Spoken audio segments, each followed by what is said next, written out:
Entrepreneur mindset and confidence for entrepreneurs. In this video, we're going to talk about entrepreneur mindset and building your business confidence. And in my opinion, this is the biggest differentiator that no one or hardly anyone really talks about. So this is your entrepreneurial survival guide and how to build confidence in your business and build confidence as an entrepreneur.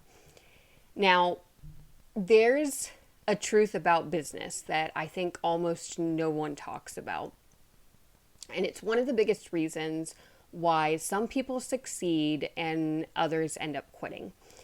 And that is that about 20% of success comes from what you do, and 80% comes from what you think, how you regulate yourself, and how you stay in the game when things feel uncomfortable.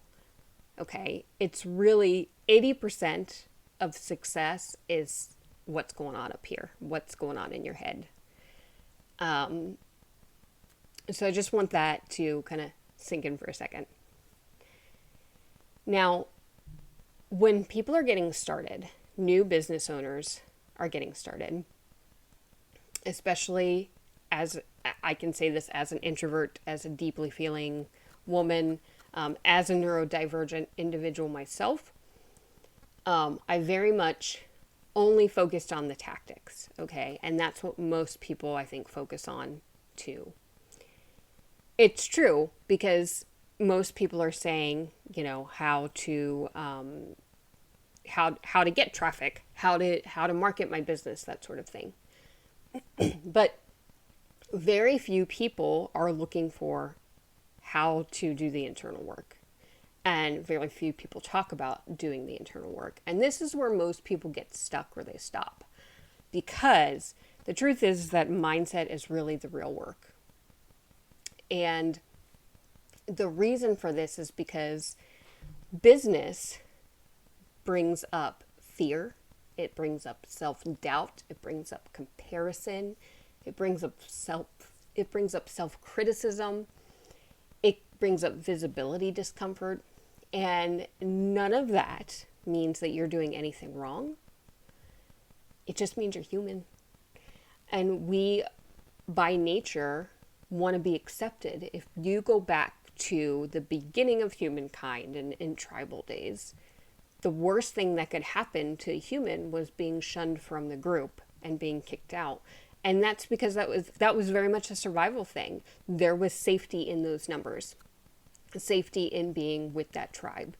And if you're out on your own because they didn't like you or they you did something that essentially brought shame that and put the security at risk, the security of the group at risk, then they would kick you out. And the thing is that is what our nervous system is working off of all the time. Okay, our brains have not caught up to modern day life. They are very much still stuck in those beginning times of survival mode a lot of the times. And that's why emotions and psychological safety, and that might be a new term, but how you feel a perceived threat is just as dangerous to the brain as a real threat. Okay, and the brain cannot differentiate between the real and the perceived threat. Okay, so it just sees everything as a real threat. And that's why in business, if it feels emotionally challenging at times, that's not a flaw. That's not a fault of yours. That's not a flaw of yours. It's part of the process. Because our brains don't know anything different, really. Our brain is constantly looking for how to keep us safe and survive. So in a few minutes, I'm going to share some practical steps for building that entrepreneurial mindset. But first, allow me to share just a few points or some important notes, okay? The difference between successful and unsuccessful entrepreneurs is that they are focused on mindset, okay? The biggest difference is not that they're more intelligent, they aren't more talented, they don't necessarily have confidence at the start, and they're not fearless. The difference is they were willing to keep going when nothing seemed to be working. They had the ability to tolerate discomfort.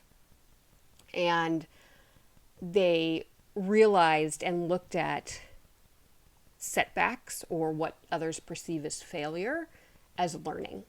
Okay? They didn't personalize those setbacks. Instead, they said, how can I learn from this and how can I adjust? So successful entrepreneurs don't avoid fear. They just learn how to move with it. Now, there's a book called Feel the Fear and Do It Anyway.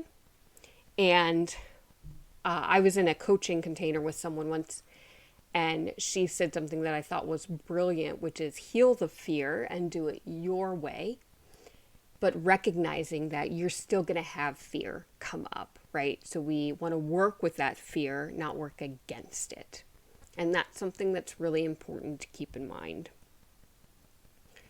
So the thing is in terms of getting started too, you need to understand that confidence is built. It's not required, okay? Confidence is not a prerequisite for getting started. Confidence actually comes up after repetition, and confidence is often a byproduct of taking action and figuring it out, and then having the confidence. You then can go back and say, oh my gosh, look at this thing that I did, and all of these things that happened, and I kept going, and I was able to figure it out. So you don't become confident and then take action. It's actually the opposite. You take action and then your confidence grows from that. And that's something that I think is really important to keep in mind too, and keep telling yourself when it comes to your own personal mindset. Okay, it is okay to fail, but we also want to reframe failure as learning, right? As long as you learn something from it, then it's not failure. The other thing to keep in mind is that authenticity is the shortcut. It's not exposing yourself when you're authentic. This is a big shift because it is hard. It feels really hard. It can feel really hard to put yourself out there in a way that is really aligned with who you are, because there is that fear of rejection. But you can be authentic without oversharing. And oversharing can also make us vulnerable. So you can still be you, but you don't have to share everything. And you can still be authentic, but not be overly vulnerable on demand, right? So meaning vulnerability is also one of those words that people are like, have kind of a knee-jerk reaction to, right? And it's not that you have to be overly vulnerable in order to attract in order to attract your audience, right? And you don't have to do it, like I said, on demand, right? You can choose to be vulnerable. You can choose how much you share. And you can choose how you want to show up. So authenticity really means saying what you actually think and not performing a certain persona, right? Like not being who you think you're supposed to be, but being who you are. And it's not copying someone else's style. Authenticity isn't about revealing everything. It's about not pretending. And I think that that's something, again, from speaking from my own personal experience, like I felt like I had to show up in a certain way. And that was really hard and really draining. And when I started my podcast, then I felt like I could just be me, and people were open and receptive to that. So we want to talk a little bit about creating nervous system safe visibility, okay? Visibility is a nervous system experience. So we want to create a nervous system safe visibility pattern. Being seen, especially if you go on video, it can feel really unsafe for a lot of people because the haters are out there. Haters gonna hate, right? For the people that really need your like genius, your brand of genius, they will be so grateful to you for taking that chance. And the ones who post hateful comments, like, to hell with them, there is a saying in one of the books by Brene Brown, something to the effect of, I'm probably not going to quote this exact, but she essentially says that if you're not in the arena also getting your ass kicked, I'm not interested in your opinion. And what that means is, especially in business, like, hey, if you aren't out there doing it too, I don't care what you have to say. And of course, this comes, this is what we want to think about when it comes to the haters, or even when it comes to family members who may say, like, what the heck are you doing? You can't possibly do that, right? If they haven't done it themselves, then, you can just say, thank you for your opinion, and then you move on. Or thank you for your concern, and then you move on, right? And it is hard to do. Don't get me wrong. It's much easier said than done. But I think it's an important thing to keep in mind, right? If you're not in the arena also getting your ass kicked, I'm not interested in your opinion. And it's a really good mantra that I at least have found to be a good one. But the reason it can also feel so hard having that visibility is, especially if you're someone who has been judged or misunderstood or ridiculed in the past. I very much have. I imagine you have too. It can be really dysregulating. It can be really tough. Being visible actually activates the nervous system. Okay? Not just the mindset. If being visible feels really hard, it's not a mindset failure. It's often a nervous system response. And that's something that I think is really important, okay? Because our brain its sole purpose is to keep us safe and keep us alive. It is not there to keep us happy. And I think that's a really important point. Okay, so our brains are telling us stuff, and this is all connected to our nervous system, and it's connected to the mindset that this is not safe, and then it activates the nervous system, and our bodies feel unsafe, and then it becomes a whole thing, right? So the two can go hand in hand, but they can also be very separate. And the reason I say that is there's a really great book out there called The Body Keeps the Score, which is by Bessel van der Kolk, I think is his name. And he talks about how these past vulnerabilities, especially for neurodivergent individuals and introverts and deeply feeling people, these end up getting stored in the body. This is true for anybody, but being neurodivergent and being introverted and being deeply feeling, you can be one of them or all three of them or two of them. But if you fall into these categories, then our nervous system is very finely tuned. And oftentimes, there's a lot of things that have happened in the past that we bring into our modern day, our modern life, without even realizing it, right? And it affects the way that we show up. And that's kind of our nervous system going haywire. Because it's saying, this is dangerous, we've done this before and it didn't work out, so get out now type of feeling. So I want you to know that, if you feel like that, you're not alone, and it is a very common feeling, and it's not a failure on your part, okay?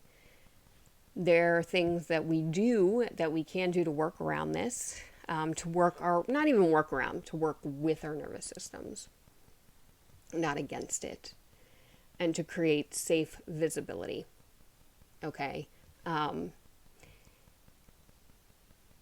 We take smaller steps and we start to retrain in a way, and it can take a while, but that's why I believe even more strongly in that quiet traffic method, because you're not just completely putting yourself out there, right? And trying to attract and do all these things that aren't aligned with who you are. So the way we create safe visibility is by starting small. It is by choosing formats that feel manageable. It is by not forcing exposure. And it is by increasing visibility gradually. So some examples of these would be audio before video. That is what I did. Well, I started with video. I didn't like it. It was, no. And then I moved to audio. It's doing long form content before short form content. And that's because in long form, you can really express yourself versus short form is very quick and it can be easily misconstrued. And then it's also creating educational content or educating people over trying to perform, right? And be somebody that you aren't. And trying to, if you're not super confident, you don't, and you try to exude confidence, that can come across as performative and fake. So again, it's working with our nervous system to do these things to build up that visibility. And full permission to build confidence at your own pace, at a pace that your nervous system can handle, okay? Failure is not failure. Failure is feedback. It's not a verdict on who you are. It doesn't mean that you can't grow. It doesn't mean that you can't build skill set. All it is doing is saying, hey, here's some of these skills that we maybe need to build, right? And things that we need to work on in order to get us to the next level. Failure, again, I've said this in previous videos, but failure is the default setting in business. And that's really important to keep in mind, because oftentimes things are sold as the best business to start, the best product to sell, the best blah, blah, blah, blah, blah, whatever. And that's why I put together this video, this course, because the truth is the best business to start is the one that's aligned with you. Because that's the one you're going to work in. That's the one you're going to feel passionate about. And if you don't feel super passionate in the beginning, then it's really hard to sustain, right? If you're picking something just based off of, oh, this is the best business model because XYZ guru said so, but I don't really like it, you're going to end up wasting a lot of time. You're going to end up wasting a lot of money. You're going to end up wasting a lot of effort. And you're just likely to feel like crap at the end. So that's why it's really important to pick a business model that's really aligned with you. And another thing to keep in mind is that failure, when failure, quote unquote failure, happens, it's not because you're bad. It's because business is iterative. You learn as you go. There's really no other way to do that other than, putting your hand in the fire. I mean, not that it's that extreme, but you have to take those chances and you have to get that feedback in order to know how to pivot. I don't know anybody who, even the top people that I've talked to, I'm talking like super millionaires, right? Have said, oh, I thought this thing was going to work. I thought it was going to be a great one, and it totally flopped, right? So I don't know anybody who gets it right the very first time. And if they do say that, my guesses are they're lying to you. They may not be. Maybe there's someone out there. I'm not here to pass judgment. I'm just saying that we're often sold a bill of goods that has been very polished, right? And we don't often hear about all of the failures, all of the trial and error that went into all of that. Okay, so again, failure is feedback, not a verdict. You didn't fail as long as you learned. And learning is what success is built upon. So let's talk about actually working on mindset. When people hear the word mindset, they often imagine something vague or unrealistic. But in practice, mindset work is about building supportive structures, okay? And not forcing positivity. We're not looking for toxic positivity. That's not helpful. So let's talk about some practical structures to be able to support your mindset, okay? The first thing is community. It's really important not to build your business in isolation. Isolation is one of the hardest things about entrepreneurship. Entrepreneurship can feel really lonely, and isolation often magnifies doubt, but community helps normalize the challenges. And being around other entrepreneurs normalizes the challenges and normalizes the experience that you're going through. You realize you're not uniquely failing, okay? And then you can start to see that setbacks are part of the process. So it's really important to surround yourself with a community. It doesn't have to be large. It doesn't have to be loud. It just needs to feel safe for you. So being around other entrepreneurs actually reminds us that what we're experiencing is normal and that it's not a personal flaw. There's a mastermind that I'm part of. I absolutely love it. And the individual who runs it is great. He's just phenomenal because he's very ethical. He's very honest. He talks about like, oh, I did this thing and I definitely had a block, right? And I think that there's a lot of power in that. And there's a lot of power in seeing that, and knowing that you're not the only one.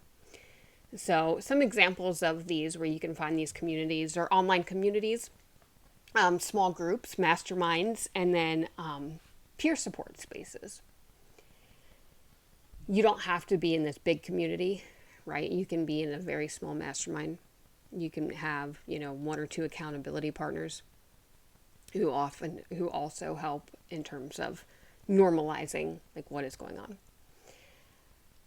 So that's the first thing. The second thing is coaching.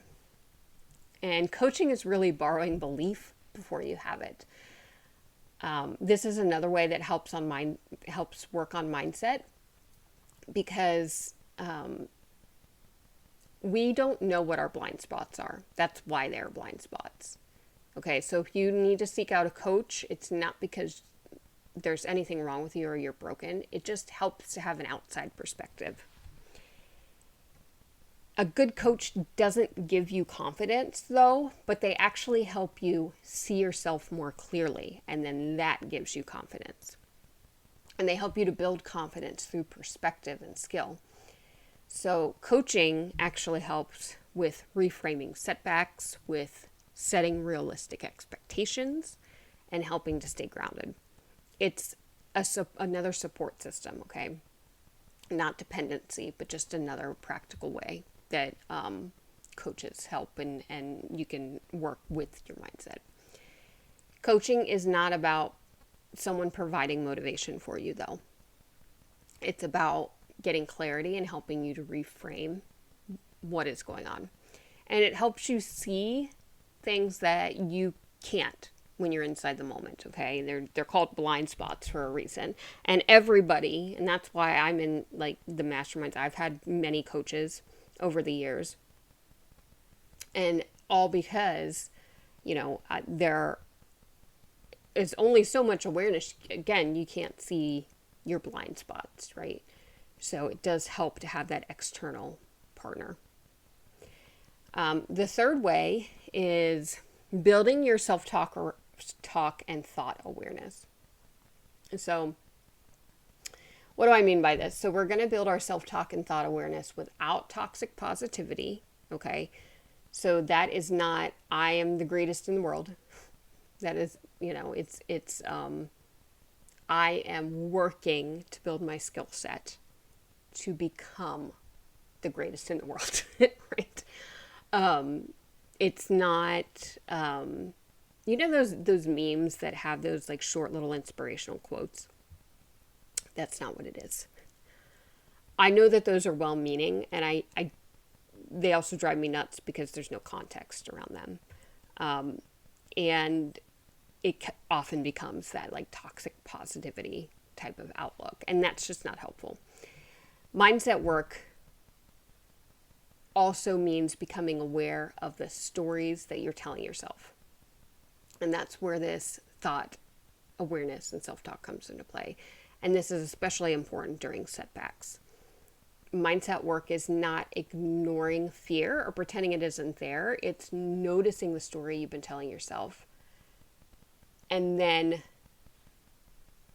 working to change that. It's about noticing whether a thought is helpful or if it's just familiar, because our nervous systems and our brain fall back on what is known.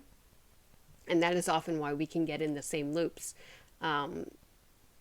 from previous. It's really interesting the way that the brain works in terms of trying to get us out of a situation that it recognizes, like, oh, I was in this situation before and I'm going to do XYZ to get me out of it, but it didn't work last time and certainly it's going to work this time, you know, and it creates this loop. So that is also why mindset work is really important.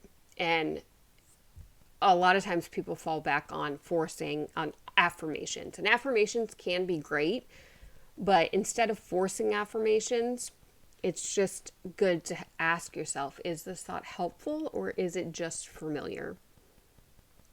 And then encourage yourself with a gentler reframe or a realistic statement or permission-based language. If you're going to do affirmations, I like trauma-informed affirmations, which is like saying, I am allowed to have my own business. I am allowed to be visible. I am allowed to create videos and go online. I'm allowed to fail and try again. The next thing, number 4, is creating a vision or direction. So it's important to know that some people find it helpful to work with vision boards or written visions. This doesn't necessarily manifest outcomes, but it's a way of staying connected to why you're building what you're building in the first place. So vision boards aren't really about manifesting success, okay? They are about reminding yourself why you're doing what you're doing.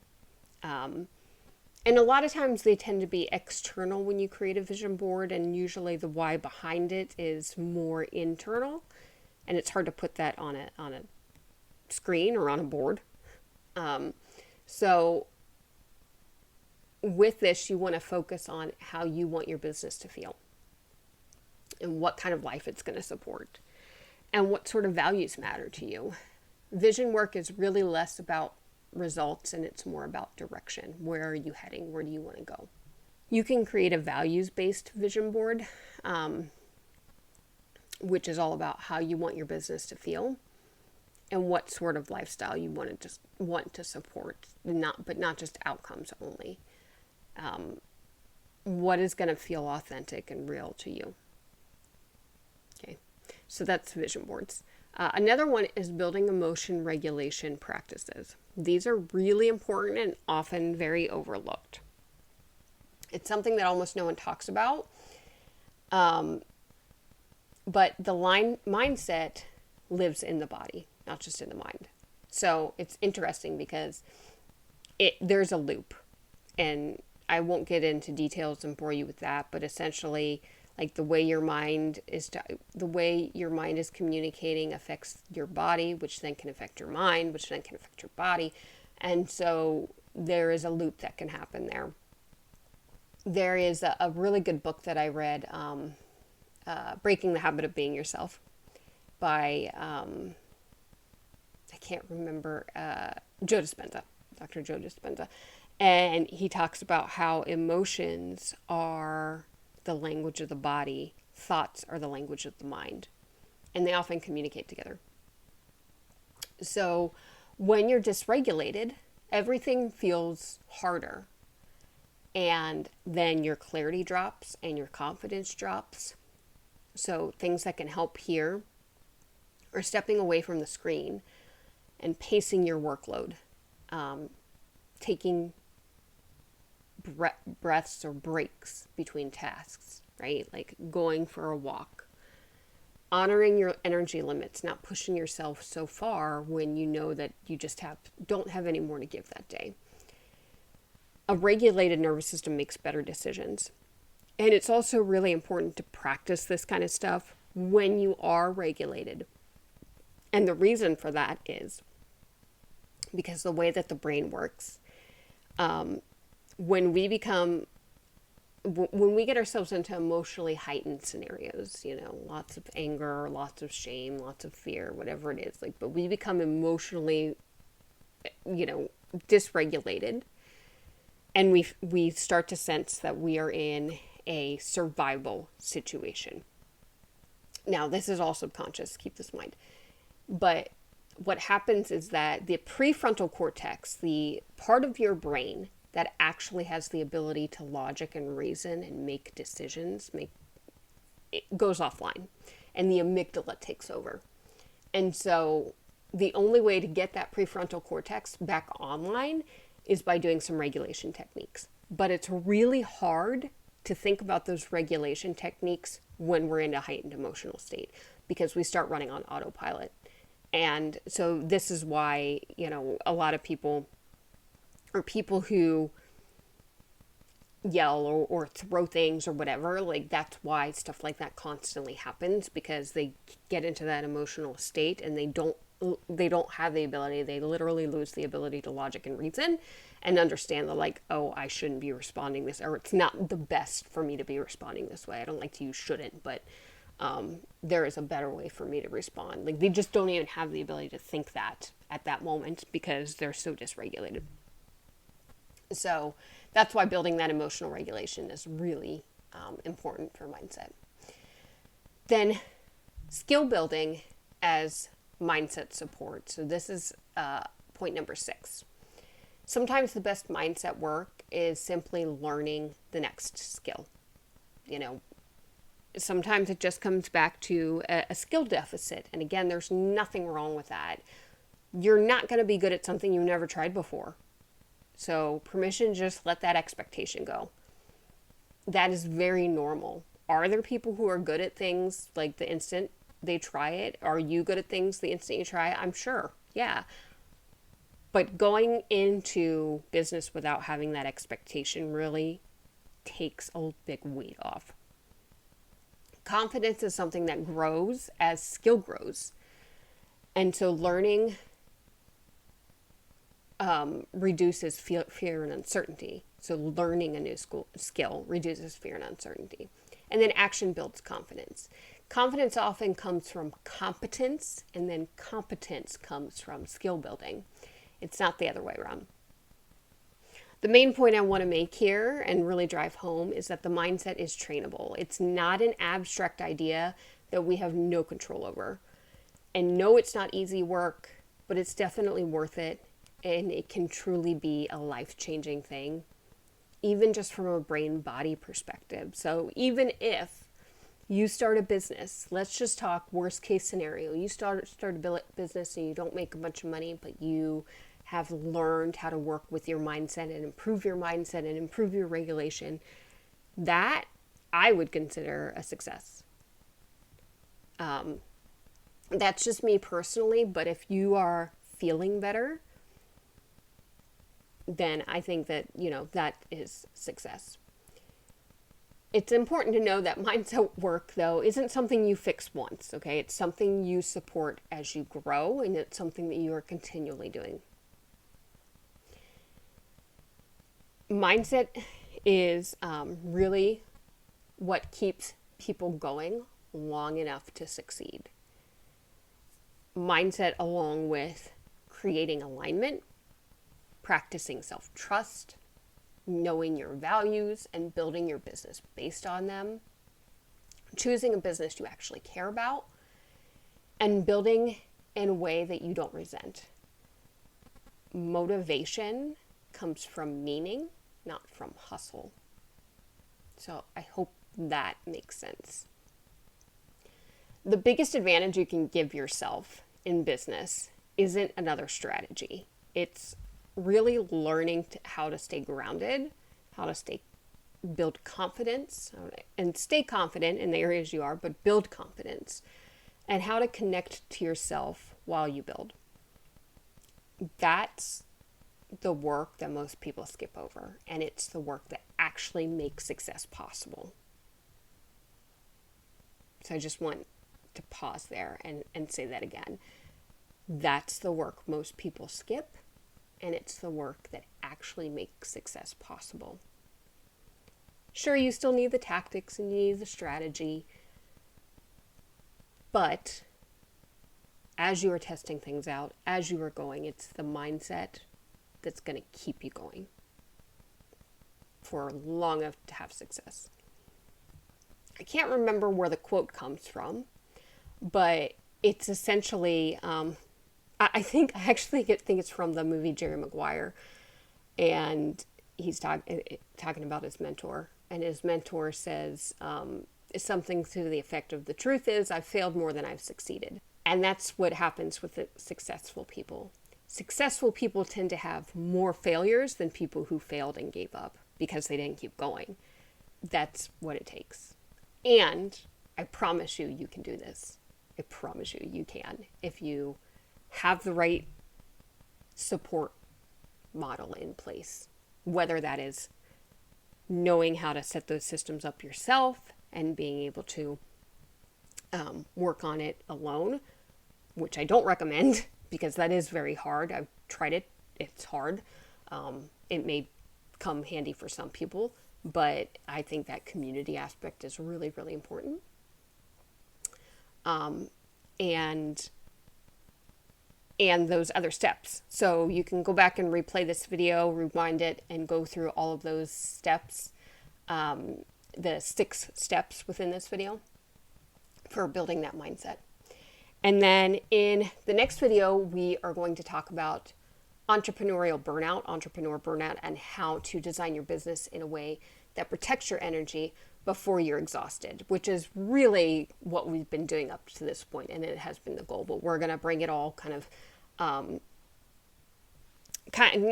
together. There's still one more left after that, but we're going to bring it, start to kind of bring it together. And that is it for this video. Let me know if this was helpful, and if you have questions, drop them below, and I will see you in the next video.